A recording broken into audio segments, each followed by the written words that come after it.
Saudara-saudari sekalian, hari ini saya ingin berkongsi suatu firman yang pendek, ringkas mengenai apa yang saya telah menghantar menerusi WhatsApp pada hari kemarin.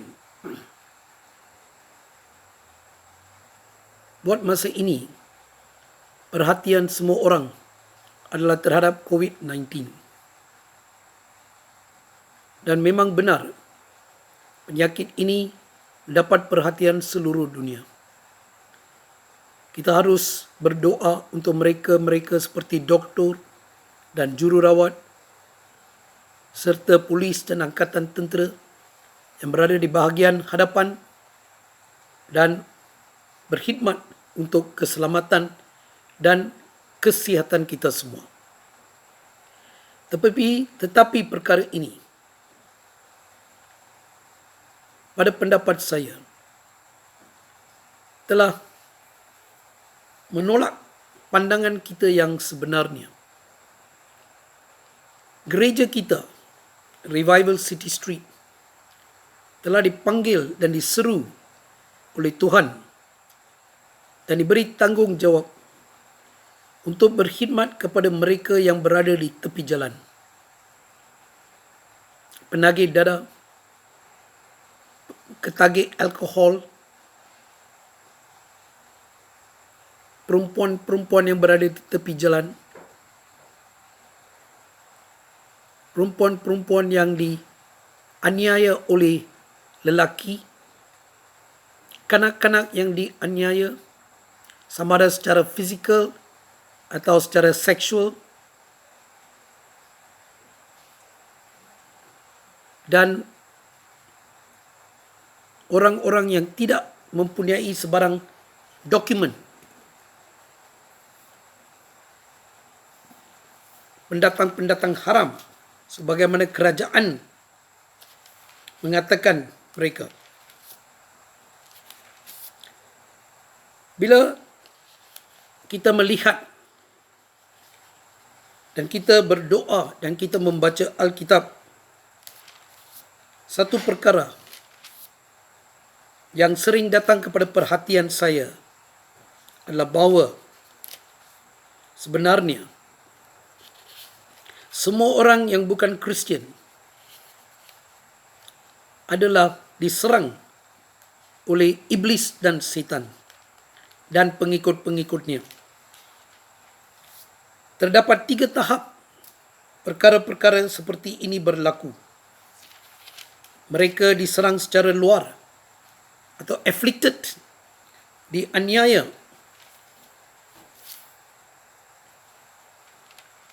oleh setan. Kedua, mereka melakukan dosa seperti jadi penagih dada dan alkohol dan sebagainya. Dan akibatnya, mereka membenarkan iblis dan setan memasuki hidup mereka dan menguasai sebahagian daripada hidup mereka. Ini mungkin boleh berlaku kerana terdapat dosa-dosa di mana mereka belum memohon ampun dari Tuhan. Atau ketiga, mereka dikuasai sepenuhnya oleh setan. Perkara seperti ini jarang berlaku. Tetapi ada kalanya mereka-mereka yang menjadi seperti bomo dan sebagainya, ahli sihir, ahli nujum, mereka telah menjual roh mereka kepada setan. Dan kita dipanggil sebagai satu umat, gereja kita sendiri dipanggil untuk berdoa dan mendapatkan kembali mereka ini daripada pegangan setan. Kita mesti faham. Kalau kita melihat WhatsApp, saya telah menamakan tempat-tempat dan kawasan-kawasan atau daerah-daerah di Kuala Lumpur dan di sekitarnya. Apabila membaca Alkitab dan membaca buku-buku mengenai peperangan, spiritual warfare, saya mendapati bahawa di semua tempat terdapat satu orang kuat. Orang kuat yang menguasai tempat itu. Dan kita perlu menjerat orang itu, menangkap orang kuat itu. Dan seolah-olah memasukkannya ke dalam penjara. Barulah kita boleh melepaskan penagih-penagih darah, alkohol dan sebagainya daripada pegangan orang ini. Bishop kita, Bishop Judah Paul pernah berkata pada saya, banyak kali, sering kali, orang kuat di kawasan Chowkit menjelma kepada beliau dan memintanya keluar dari tempat itu. Oleh itu, adalah satu fakta bahawa terdapat orang kuat yang ingin merosakkan rancangan Tuhan untuk menyelamatkan seluruh dunia. Kita harus sedar mengenai perkara ini. Tetapi kita juga harus sedar bahawa Yesus telah memperolehi kemenangan apabila disalib, mati dan bangkit semula. Kalau kita melihat buku Markus, Gospel of Mark, bab ketiga. Dalam bab ketiga,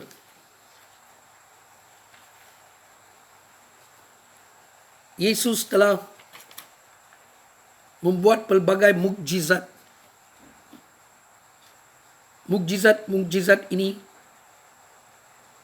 berarti orang-orang sembuh dari penyakit mereka. Orang-orang dibebaskan daripada belenggu setan dan iblis. Dan mereka berasa gembira. Tetapi para Sadusi dan Farisi tidak berasa gembira.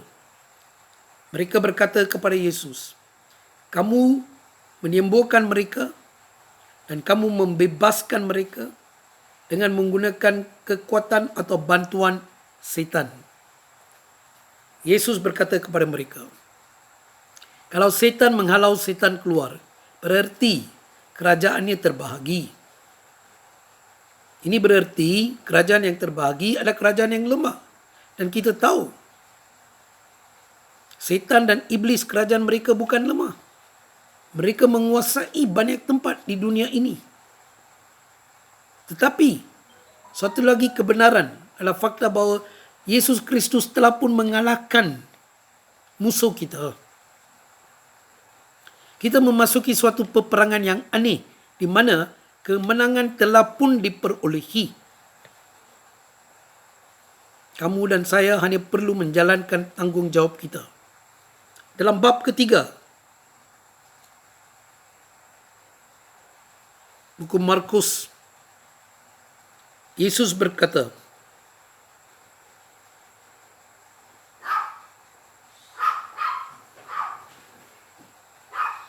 dalam ayat ke-23. Oleh itu Yesus memanggil semua orang itu, lalu menceritakan beberapa perumpamaan kepada mereka. Dia berkata, bagaimana iblis boleh mengusir iblis? Negeri yang berpecah menjadi beberapa bahagian, lalu saling bermusuhan akan runtuh. Keluarga yang berpecah belah dan saling berlawanan akan hancur. Oleh itu, jika kerajaan iblis mempunyai golongan yang saling berlawanan, kerajaan itu tidak tahan lama dan pasti akan lenyap. Tetapi perkara penting adalah dikatakan dalam ayat ke-27. Tidak seorang pun dapat masuk ke dalam rumah orang yang kuat dan merampas hartanya, kecuali dia terlebih dahulu mengikat orang kuat itu. Setelah itu, barulah dia dapat merampas hartanya. Ya, saudara-saudara sekalian, kita perlu mengikat orang kuat di sekitar kawasan Kuala Lumpur, kawasan-kawasan yang sekitar dengannya. Nama-nama mana yang saya telah berikan kemarin. Kita mesti mengikat orang-orang kuat yang menguasai kawasan-kawasan ini, barulah kita boleh merampas atau membebaskan penagih dara, penagih alkohol, pelacur, perempuan yang tinggal di tepi jalan, anak-anak yang tinggal di tepi jalan, pendatang-pendatang haram, anak-anak dan mereka-mereka yang tidak mempunyai sebarang dokumen pengenalan diri. Kita perlu mengikat orang kuat. Bagaimanakah kita melakukannya? Marilah kita melihat surat Paulus kepada Efesus. Dalam surat Paulus kepada Efesus, bab 6. Paulus mengatakan dalam ayat ke-10, akhirnya, benalah kekuatan kamu dengan menerima kekuatan daripada kuasa Tuhan.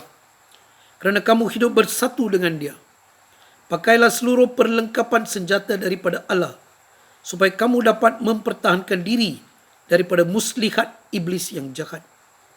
Hal itu demikian kerana kita tidak berjuang melawan manusia, tetapi melawan segala kuasa jahat di angkasa, iaitu roh-roh yang berkuasa dan yang memerintah zaman yang gelap itu. Ya, kita tidak mempunyai musuh daging dan darah, tetapi musuh-musuh kita lah musuh roh. Roh-roh yang jahat, iblis, mereka-mereka yang berkuasa di angkasa. Kita perlu berdoa secara peperangan jihad, seolah-olah kita memasuki peperangan jihad. Jadi sekiranya kamu tinggal di apartmen, bukalah tingkap atau pintu dekat balkoni, lihatlah kawasan sekitar anda dan berdoalah ke arah sana. Mengikut doa kamu, doa jihad kamu. Ikatlah orang kuat di kawasan kamu. Ikatlah orang kuat. Dan berdoalah untuk pelepasan penagih dara, penagih alkohol, pelacur dan sebagainya. Mereka ini bukan hanya dijumpai di tepi jalan, tetapi penagih dara dan alkohol juga boleh dijumpai di rumah-rumah mewah, di kawasan-kawasan mewah. Anak-anak menteri pun menjadi penagih dara dan alkohol. Ya, kita harus berdoa untuk melepaskan mereka. Doa kita harus menjadi satu peperangan jihad. Jihad terhadap iblis, setan, roh-roh yang jahat, roh-roh yang berkuasa di angkasa. Marilah kita bersama-sama mengikat orang kuat dan membebaskan Kuala Lumpur dan kawasan sekitarnya daripada belenggu setan dan iblis. Perlu kita ingat, setiap orang yang menjadi penagih adalah seorang yang dirosakkan oleh iblis. Tidak peduli apa jenis ketagihannya. Setiap orang yang mendera isteri dan anak mereka adalah didorong oleh iblis. Setiap orang yang tidak mempercayai Yesus Kristus, matanya telah ditutup oleh setan dan iblis. Adalah menjadi tanggungjawab gereja kita untuk membebaskan mereka. Marilah kita mula berdoa peperangan jihad terhadap setan dan iblis mulai hari ini. Amin.